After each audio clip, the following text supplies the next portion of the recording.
ما را آوردند برای اعدام. به بچه ها گفتم همه جاودانه شدیم، جاودانه شدیم.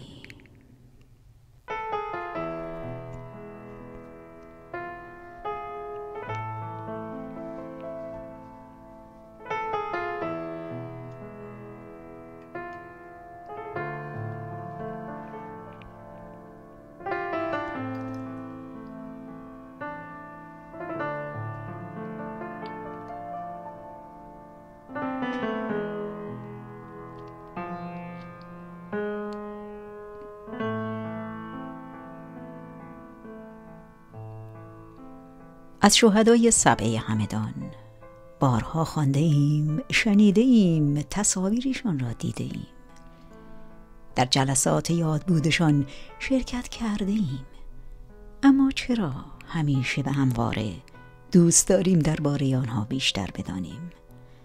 هر جا صحبت از این 7 شهید عزیز و نحوه شهادتشان می شود، باز روح و قلبمان آکنده از همان حسی می شود که چندین دهه است که با ماست. حس غرور، افتخار، شهامت، شجاعت و خلاصه هر چیزی که مقام آن عزیزان را به اعلی درجه می رساند.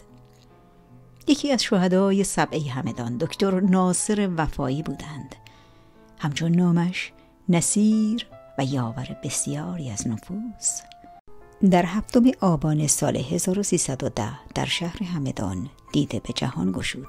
در خانواده‌ای بهایی نام پدرش غلامعلی و مادرش تاجیه خانم بود. ناصر از کودکی در کسب علم و معارف بهایی بین عموم ممتاز بود. تحصیلات متوسطه‌اش را در تهران به پایان رساند و در سال 1337 از دانشکده تهران موفق به اخذ دانشنامه پزشکی با نمرات عالی گردید. سال 1339 بود که به سمت طبیب آموزشگاه همدان مشغول به کار شد و از طرف محفل روحانی هم مأمور سر و سامان بخشیدن به اوضاع جوانان. در روز 22 مرداد ماه سال 1340 با دوشیزه ژاله مدیری، فرزند بانو طلیعه خلیقی و جناب اسدالله مدیری عقد اقتران بست.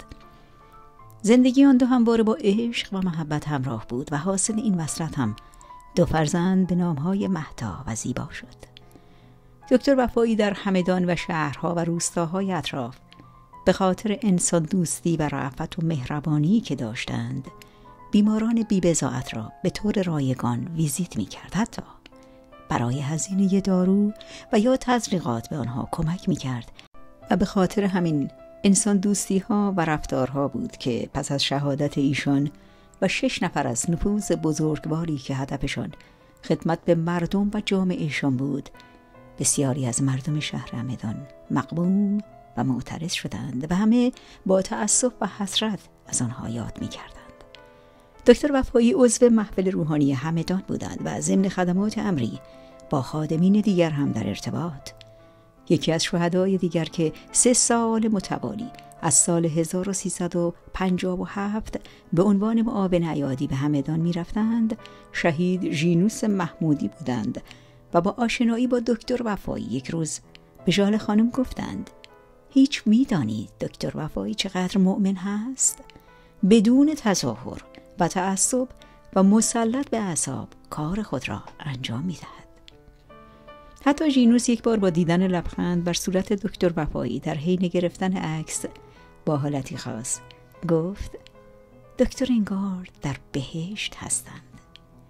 این طبیب حاذق نه تنها فرزندی دلسوز و مسئول برای پدر مادر، همسری صمیمی و فداکار، بلکه پدری مهربان، برادری غمخوار و دوستی قدرشناس و صمیمی بود. 2 سال پیش از انقلاب در ایران، شهید وفایی و همسرشان به آمریکا سفر کردند و پس از مدتی به ایران برگشتند و ترتیب کارهای مقدماتی را برای اقامت در آمریکا دادند.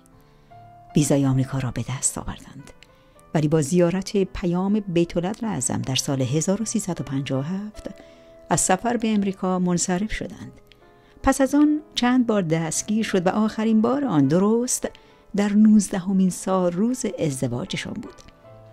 بعد از شهادت ایشان که در اواخر خرداد سال 1360 بود، در صفحه تقویم بغلی خونین ایشان در زیر روز 23 خرداد، یعنی روز شهادتشان که بعد شکنجه‌های سنگین صورت گرفت، نوشته بود: ما را آوردند برای اعدام، به بچه‌ها گفتم همه جاودانی شدیم و می‌ارزد.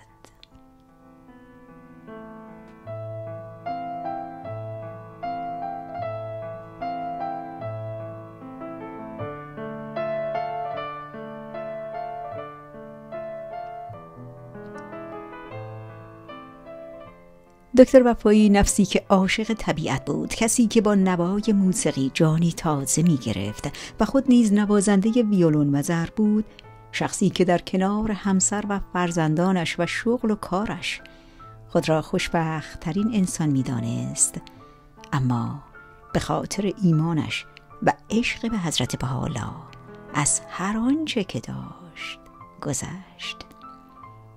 روحش شاد و یادش همواره جاودان.